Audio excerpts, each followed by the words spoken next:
ನಮಸ್ತೆ ವೀಕ್ಷಕರೇ, ನೀವು ನೋಡ್ತಾ ಇದ್ದೀರಾ ಸೌತ್ ಟಾಕೀಸ್.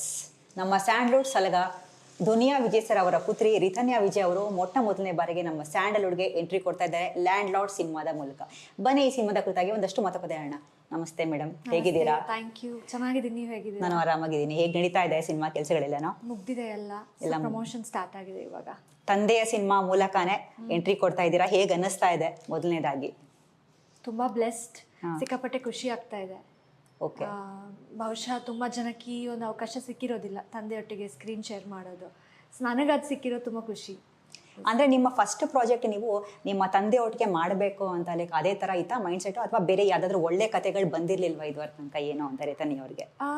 ಕತೆಗಳು ಬರ್ತಿತ್ತು, ಅವ್ರ ಜೊತೆ ಮಾಡಬೇಕು ಅಂತ ಇರಲಿಲ್ಲ. ಬಟ್ ಅದು ಟೈಮ್ ಅಂತಾರಲ್ಲ, ಅದು ಹಾಗೆ ಕೂಡಿ ಬಂತು. ಹಂಗೆ ಇಲ್ಲೇ ಡೆಬ್ಯೂ ಆಗಬೇಕು ಅಂತ. ಅಷ್ಟು ಬ್ಯೂಟಿಫುಲ್ ಕ್ಯಾರೆಕ್ಟರ್ ಇರೋದ್ರಿಂದ ನಾನು ಮಾಡಲೇಬೇಕಾಯಿತು. ಬಿಕಾಸ್ ಆನ್ ಸ್ಕ್ರೀನ್ ಅಂತೂ ತುಂಬ ಸಖತ್ತಾಗಿ ಕಾಣಿಸ್ತೀರಾ. ಆ್ಯಂಡ್ ಎಲ್ಲೂ ಕೂಡ ನಮಗೆ ನ್ಯೂ ಕಮರ್ ಅನ್ನೋ ಫೀಲ್ ಆ್ಯಕ್ಚುಲಿ ಬರೋದಿಲ್ಲ. ಆ ಸಾಂಗ್ ಎಸ್ಪೆಷಲಿ ರೋಮಾಂಚಕ ಸಾಂಗಲ್ಲಿ ನಿಮ್ಮ ಕಣ್ಣಲ್ಲಿ ಒಂಥರ ಪ್ರೀತಿ ಕಾಣಿಸುತ್ತೆ, ಹಾಗೆಯೇ ನಿಮ್ಮ ಪಾತ್ರದಲ್ಲಿ ಒಂದು ಶಾಂತಿ ಇದೆ. ಸೊ ಈ ಪ್ರೀತಿ ಹಾಗೆಯೇ ಈ ಶಾಂತಿ ಸಿನಿಮಾ ಪೂರ್ತಿ ಕ್ಯಾರಿ ಆಗುತ್ತಾ ಅಥವಾ ಕ್ರಾಂತಿಯಾಗಿ ಏನಾದರೂ ಕನ್ವರ್ಟ್ ಆಗುತ್ತಾ ಅಂತ? Beautiful question.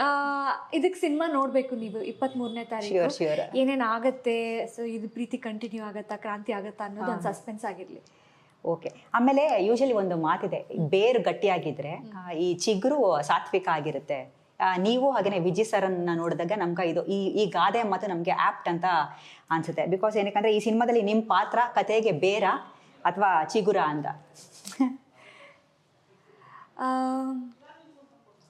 ತುಂಬಾ ಬಿಟ್ಕೊಟ್ಟಂಗೆ ಆಗುತ್ತೆ ಅನ್ಸುತ್ತೆ. ಬೇರುನು ಆಗಿದೆ, ಚಿಗುರು ಆಗುತ್ತೆ ಮುಂದಕ್ಕೆ ಈ ಪಾತ್ರ. ಓಕೆ. ಆಮೇಲೆ ಜಡೇಶ್ ಸರ್ ಅವ್ರದ್ದು ನಾನು ಡೈರೆಕ್ಷನ್ ಸ್ಟೈಲ್ ಬಗ್ಗೆ ನಾವು ಆ್ಯಕ್ಚುಲಿ ಮಾತಾಡಲೇಬೇಕು. ಇವಾಗ ಮೂರ್ತಿ ಚಿಕ್ಕದಾದ್ರೂ ಕೂಡ ಕೀರ್ತಿ ದೊಡ್ಡದು ಅನ್ನೋವಂಥ ಒಂದು ಮಾತಿದೆ ಯೂಶಲಿ. ಬಿಕಾಸ್ ಏನಕ್ಕಂದ್ರೆ ಅವರ ವರ್ಕಿಂಗ್ ಸ್ಟೈಲ್ ಆಗಿರ್ಬೋದು ನಮ್ಮ ಇಂಡಸ್ಟ್ರಿನಲ್ಲಿ ಸಾಕಷ್ಟು ಜನ ಮಾತಾಡ್ತಾ ಇರ್ತಾರೆ. ಸೊ ನಿಮಗೆ ಅವ್ರು ಬಂದು ಕತೆ ಹೇಳಿದಾಗ ಯಾವ ಒಂದು ಪಾಯಿಂಟ್ ತುಂಬ ಇಷ್ಟ ಆಯಿತು, ನಾನು ಈ ಕತೆ ಒಪ್ಕೊಳ್ಳೇಬೇಕು, ಮಾಡಲೇಬೇಕು ಇದು ಅಂತ? ಐ ಥಿಂಕ್ ನನಗೆ ಅವ್ರ ಕತೆ ಹೇಳಿದಾಗ ಅವರು ಭಾಗ್ಯ ಅಂತ ಈ ಪಾತ್ರ ಪೊಲೀಸ್ ಕಾನ್ಸ್ಟೇಬಲ್, ಅವ್ರು ಬರ್ದಿರೋ ಆ ಪಾತ್ರ ಎಷ್ಟು ಚೆನ್ನಾಗಿ ಬರ್ದಿದ್ದಾರೆ ಅಂತಂದರೆ ಯಾರೇ ಕೇಳಿದ್ರು ಬಹುಶಃ ಇದನ್ನು ನಾನು ಮಾಡ್ತೀನಿ ಅಂತ ಹೇಳಿರೋರು. ಯಾಕೆಂದರೆ ಈ ಪಾತ್ರಕ್ಕೆ ಅಷ್ಟು ವೇರಿಯೇಷನ್ಸ್ ಇದೆ. ಬರೀ ಮಗಳಾಗಿ ಅನ್ನೋದಕ್ಕಿಂತ ಎಲ್ಲ ಥರದ ಒಂದು ಎಮೋಷನ್ಸ್ನ ಎಕ್ಸ್ಪ್ರೆಸ್ ಮಾಡುವಂಥ ಒಂದು ಸ್ಪೇಸ್ ಕೊಟ್ಟಿದ್ದಾರೆ. ತುಂಬ ಚೆನ್ನಾಗಿ ಬರ್ದಿದ್ದಾರೆ. I think I am truly blessed ಈ ಪಾತ್ರ ನನಗೆ ಬಂದಿದ್ದು. ಸೊ ನಾನು ತುಂಬ ಆರಾಮ್ಸೆ ಈಸಿಯಾಗಿ ಒಪ್ಕೊಂಡ್ಬಿಟ್ಟೆ, ನಾನು ಮಾಡ್ತೀನಿ ಸರ್ ಅಂತ. ಮತ್ತೆ ಆ ಸಾಂಗಲ್ಲಿ ಕೂಡ ಅಷ್ಟೇ, ಅಂದರೆ ಆ ರೆಟ್ರೋ ಫೀಲ್ ಬರುತ್ತೆ. ನೀವು ಹಾಗೆಯೇ ಶಿಶಿರ್ ಅವ್ರದ್ದು ಕಾಂಬಿನೇಷನ್, ಮತ್ತೆ ಪ್ರತಿಯೊಂದನ್ನು ಕೂಡ ಅಷ್ಟೇ. ಇವಾಗ ಅವರು ಸಿನಿಮಾಟೋಗ್ರಫಿ ಆಗಿರ್ಬೋದು ಎಲ್ಲವೂ ಕೂಡ ಆ್ಯಕ್ಚುಲಿ ಅದ್ಭುತವಾಗಿ ಬಂದಿದೆ. ಮತ್ತು ಇನ್ನೊಂದು ದುನಿಯಾ ವಿಜಯ್ ಸರ್ ಅವರ ಕೆರಿಯರ್ ನಾವು ಆ್ಯಕ್ಚುಲಿ ನೋಡಿದಾಗ ಈ ಒಂದು ಸಿನಿಮಾದಲ್ಲಿ ಇದುವರೆ ತನಕ ಅವ್ರು ಮಾಡ್ತಾ ಇರುವಂತಹ ಪಾತ್ರಗಳಲ್ಲಿ ಹೊರಗಡೆ ಜಾಸ್ತಿ ಏನೋ ಹೋರಾಟಗಳು ಕಾಣಿಸ್ತಾ ಇತ್ತು, ಇಲ್ಲಿ ಒಳಗಿನ ಹೋರಾಟ ಜಾಸ್ತಿ ಇದೆ ಅಂತ ನಮಗೆ ಅನಿಸುತ್ತೆ. ಸೊ ನೀವು ಏನು ಹೇಳ್ತೀರಾ ನಿಮ್ಮ ತಂದೆ ಪಾತ್ರದ ಬಗ್ಗೆ ಈ ಸಿನಿಮಾದಲ್ಲಿ?